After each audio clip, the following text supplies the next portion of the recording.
If Karrion Kross was to win Money in the Bank, in 2 months, he would probably be in a worse position than he's in right now. All right, we have the Money in the Bank matches we are commissioned to discuss. Who should win the men's and women's Money in the Bank match, in your opinion, Vince? Oh, my God, bro. God. Bro, this isn't, Chris, you and I talk about this all the time. Always in wrestling, like there's always been a rhythm and the writing's always on the wall. And like when they're building somebody, like when they're going to win. There's nobody there. I mean, I don't know, Brody. Let freaking Penta win the Money in the Bank. If I am writing this, bro, and since like everybody just seems to be in the middle, that's what this company feels like. You got a lot of people in the middle. Bro, if it's me, I'm going to put it on somebody totally unexpected to make somebody and to do something with somebody. See, bro, if it's me, I would let a Karrion Kross win that Money in the Bank. I would make it something like that. But here's the problem, Chris, and you and I talk about this all the time. That may sound like a great idea. What are they going to do with it? Exactly. I guarantee, bro, as ridiculous as this is to say, if Karrion Kross was to win Money in the Bank, in 2 months, he would probably be in a worse position than he's in right now. I agree, because I think even from a fan's perspective too, unfortunately, because I told you before, fans want to be the ones who takes credit for carving a star and making a star, right?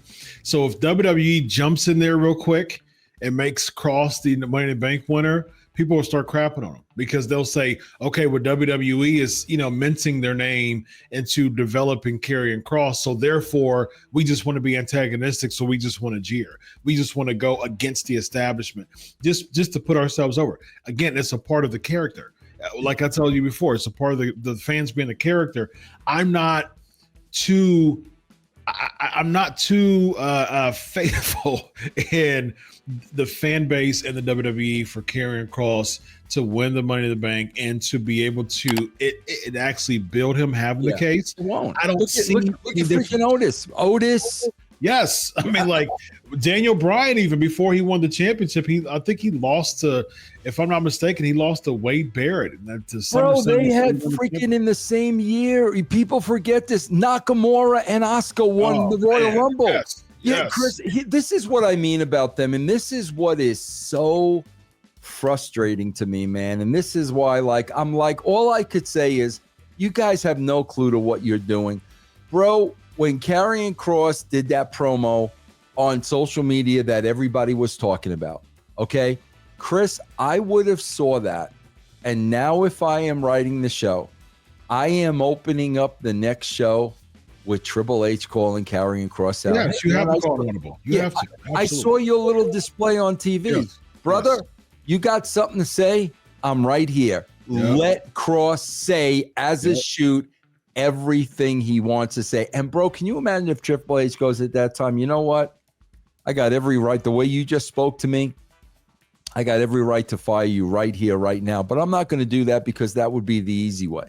Gotcha. But what I'm going to do is I'm going to fire your wife right now, right here, right now. Okay, fire Scarlett. Wow. Now, bro, if you set that up and now Karrion Kross wins Money in the Bank, this is where my frustration comes from, Chris.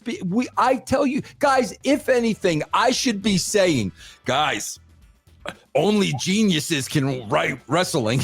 I was successful because I was a genius. I say the opposite, Chris, and you know I do. This stuff writes itself. Yeah. It is not rocket science. All you really got to do is pay attention. Yeah. If that would have happened that night, Karrion Kross would have been made. He would have been made, Chris. Yeah, and like I said before, we mentioned this before. I think it would be perfect if you know, Adam Pearce is, kind of like a goon for, for Triple H. Triple H can't be, active, but Pearce can, right? So essentially what happens is you get Adam Pearce continuing to throw, people at Karrion Kross. All right, the first person you lose to, you're fired. I'm firing Scarlett. And as far as you're concerned, the next loss you have is the last time you'll be in this ring. And every single match from then on is worth watching because you're like, man, you don't want. And then guess what? Eventually you have Adam Pearce come in the ring, Karrion Kross beat somebody, and then wham, Pearce decks, Kross. And then he stacks the deck. He has, him, Triple H is the referee. I'm sure that he can be able to, be active in that way. Triple H is the referee. Pearce and Kross, in a match with the deck stack with Triple H at the referee. Yeah. And then you put Kross over that too, man. He'd be and then, bro, you have Scarlett buy a ticket every week to support her man. Yes. Bro, 1 week, here comes Stephanie McMahon, has her arrested, taken out of the bill. Now you could do something with Scarlett and Stephanie for Scarlett to get her job back. This is what I'm talking about, guys. It's organic. Stuff happens where it writes itself. It's no different than when Vince got punched in the eye. And everybody wanted to sweep it under the rug. And I was like, are you freaking nuts? Vince McMahon's walking around with a black eye. Hello?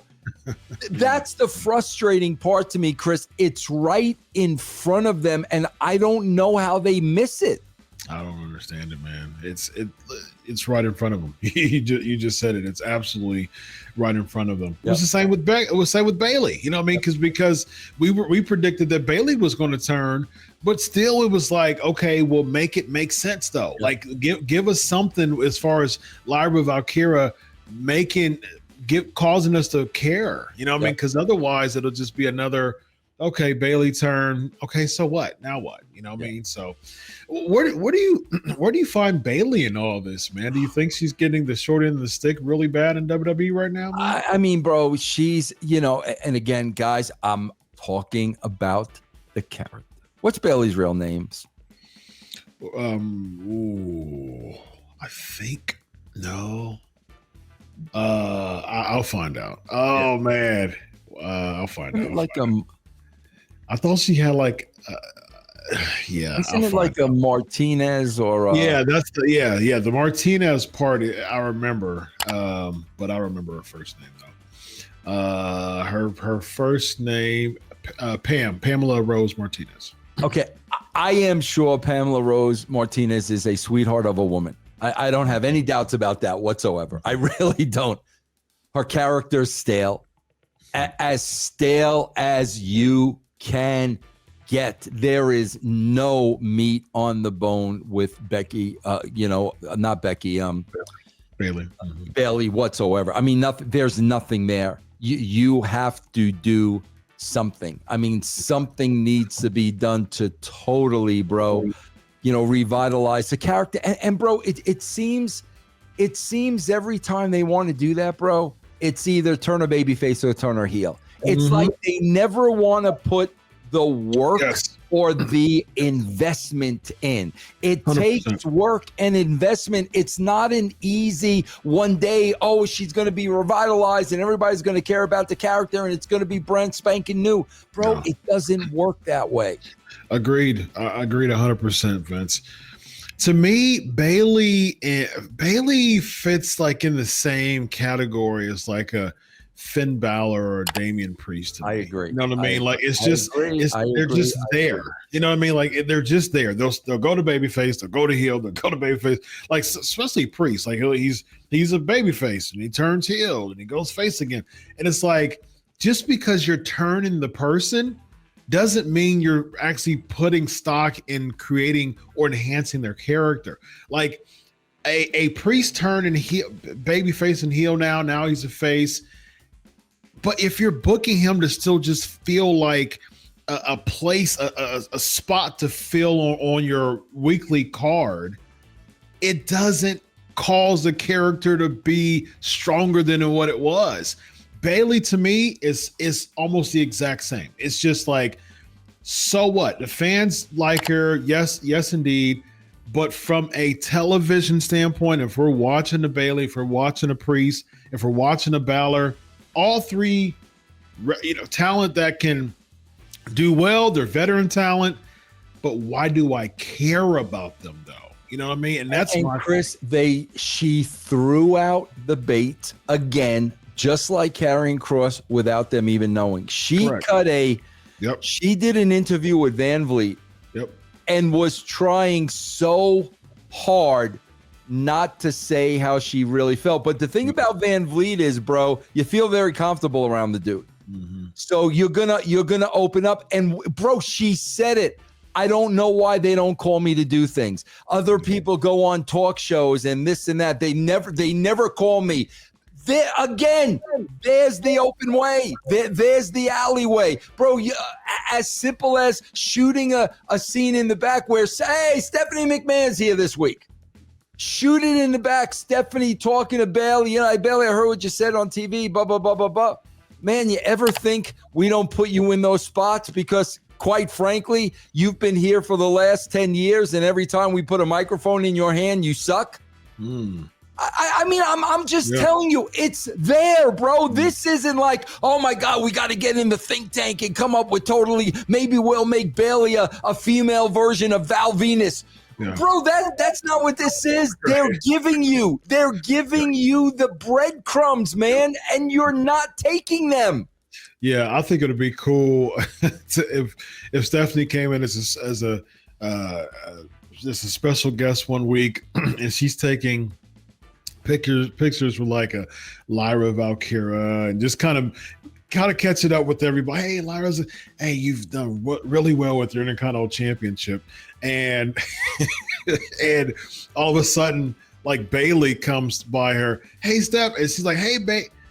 And then she sees somebody like a Becky Lynch. She's like, Becky, how's it going? Just kind of like cuts right there, just go and beeline to like a Becky Lynch. Yeah. And Bailey, that's starting to brew in Bailey, man. Bro, all you gotta say is Stephanie McMahon was brought in as an assistant to the president to assess talent. Yeah, there you go. All you have to say. She's here to assess talent, and then she starts giving them their reports. Yes. That's the part, Chris, that drives me nuts. Yeah. It's there. Either you're not paying attention, or you can't do anything outside of two people have a match. It's in front of your face, man. Well, Vince, this falls right in line to the Unreal documentary. Absolutely. Stuff like this, you and I just kind of just organically just brewing with the minds that we have from a wrestling standpoint and a psychology standpoint. We do this every week. We just churn ideas. We never talk about this stuff off the air. Like, hey, what do you think about this? No, we just churn it. We just churn it.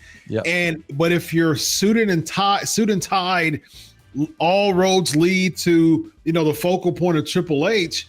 You can't really churn, and you can't really have these types of conversations without it getting vetoed at the end. You know what I mean? And so I think, like, when you're talking about the Russo and Ferrara days, those are the type of organic type of conversations that come, and it makes it feel organic. But when you're having contrived pitch after pitch after veto at a conference table in front of Triple H, how in the world does that feel organic? And you see it in the product. I know, bro. That's why it's like people don't understand.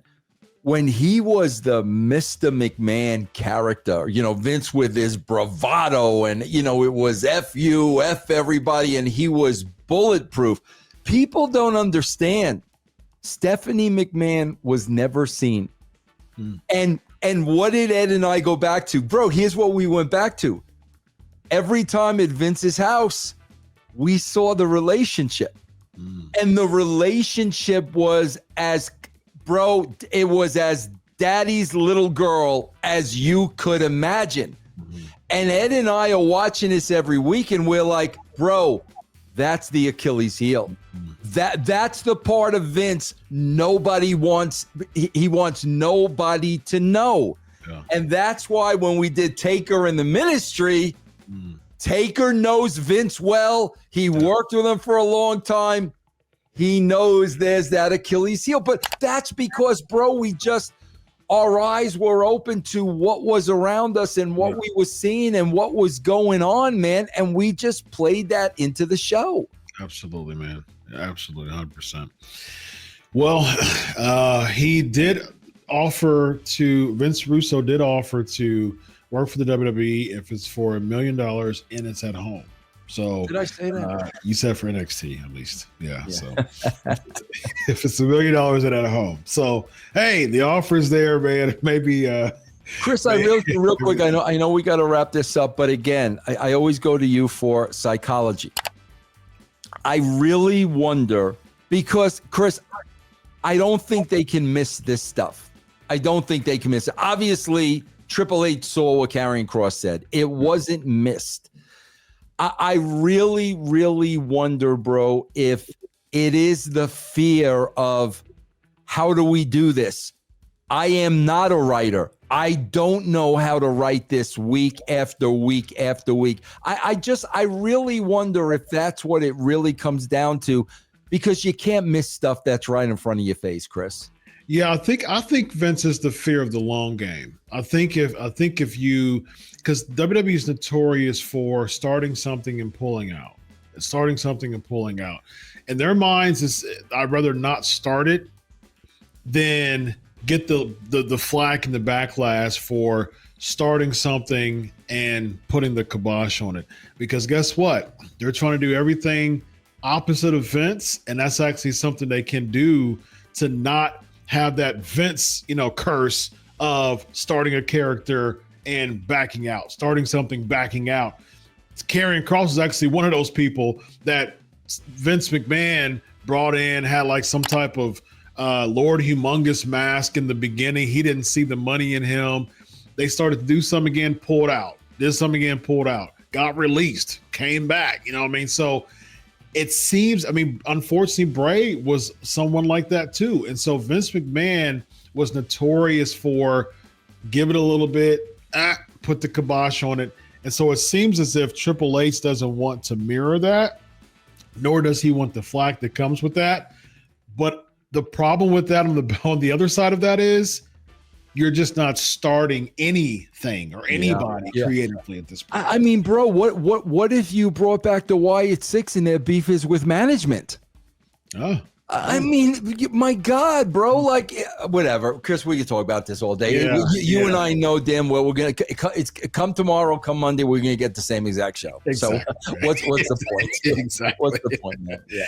This guy right here is Vince Russo. I'm Dr. Chris. This is Writing with Russo. Have a good night, everybody. So long.